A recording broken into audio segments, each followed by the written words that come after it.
This is Bill. I'm here at Highland Hill Farm, and we solve neighbor problems. Let me tell you about one of the stories that we have about a neighbor problem and how we solved it. And you're not going to believe this, but I am not a fiction teller. I'm telling you a real, true story about neighbors that don't like each other. Here's what happened. A guy shows up at our yard and he says, I need some big hemlocks. And I said, okay, we have them. I take him out and I show him some in the field, and he likes them and he tags them. He says he wants big 10 to 12 foot hemlocks. I said, how many do you want? He says, I'm going to tag 10. I said, okay. He says, how much are they installed? I said, $600 a piece. He says, that's fine. He says, but they don't have to live. I said, well, what do you mean they don't have to live?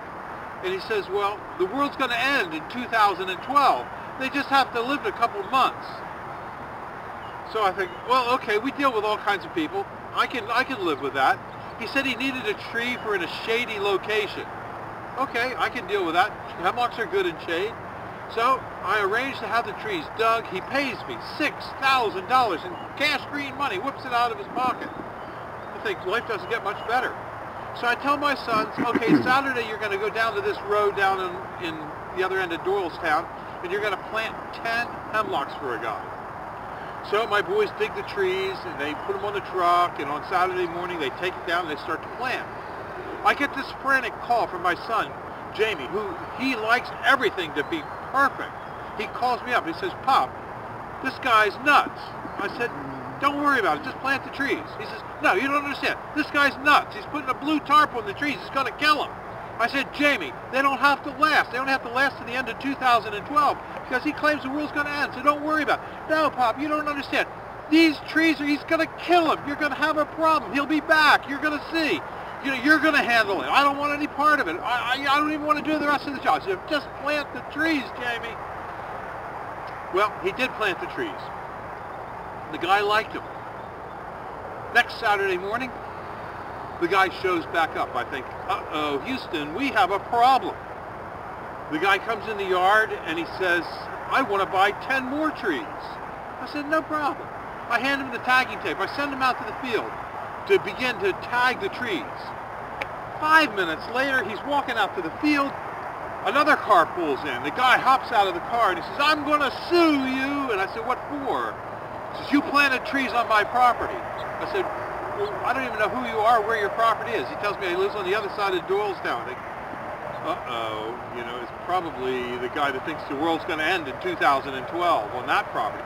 I said, do you live on such and such a road? He says, yeah, that's it. I said, well, a guy's out in the field right now. He's the one that told me to plant the trees there. I sent my boys down to do it. And he says, that's my pervert tenant. He didn't have right to put those trees there. You're going to take those goddamn trees out and you're going to remove them. I said, no, whoa. I'm not taking those trees out because I'm not going back on your property. He told me it was his property. How was I supposed to know? I'm not a land surveyor.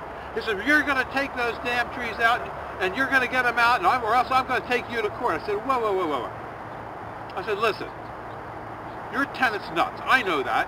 He says the world's going to end in 2012. Yeah, he says all that all the time. I said, why don't you just rent him that space for the 10 trees until the end of 2012, and I'll see if I can't charge him a little bit for having the trees there and give you the money. Because one way or the other, he's going to pay to either remove the trees or pay you to have the trees there. The landlord says, yeah, that sounds good. So I said, well, I'll see what I can do. So I go over to this pervert. And I say to the pervert, I said, listen, your landlord's out there. He's mad at you. I mean, he wants me to remove those trees. And if I move those trees, it's going to cost you $1,000 just to have us do the labor of moving them out and taking them someplace else. I said, why don't you offer him $1,000 and see if he'll let you have the trees there to the end of 2012. Well, the pervert gets to thinking about it. He says, yeah, that sounds like a good idea. I said to him, well, why don't we do it this way? Why don't you offer him $1,000 to have those trees there to the end of 2012, and then if the landlord goes for that, I'll tell him, but you'll give him $2,000 if he can have 10 more. The pervert says, that's great. So the pervert hands me $2,000. It says, go make the deal. So I walk back over to the landlord and I said, Mr. Landlord, this guy's is nuts. I said, but He wants those trees in there bad, and he'd really like to have 10 more. Would you allow him to have 10 more trees on the property if he gave you $2,000 in cash? And the landlord says, "You really mean $2,000 in cash?" I said, "Yeah, $2,000 cash green money, okay? Cash green money, and you can have those." He says, "Okay." So I handed the landlord $2,000 in cash green money. The landlord is tickled to death. I go back to the pervert. I say, "Okay, we're on." He hands me another $6,000 and says, "Bring the trees on." So we did. Now, as they're both leaving the yard, they're both mad at each other, but they both come to me and they say, "Next time we're going to have a problem, we're coming to you. So if you have a problem with your neighbor, you want to come to Highland Hill Farm because we've seen it all. And we can help you with your neighbor problems by putting in our trees, such as this Norway spruce, or white pine, or green giant arborvitae.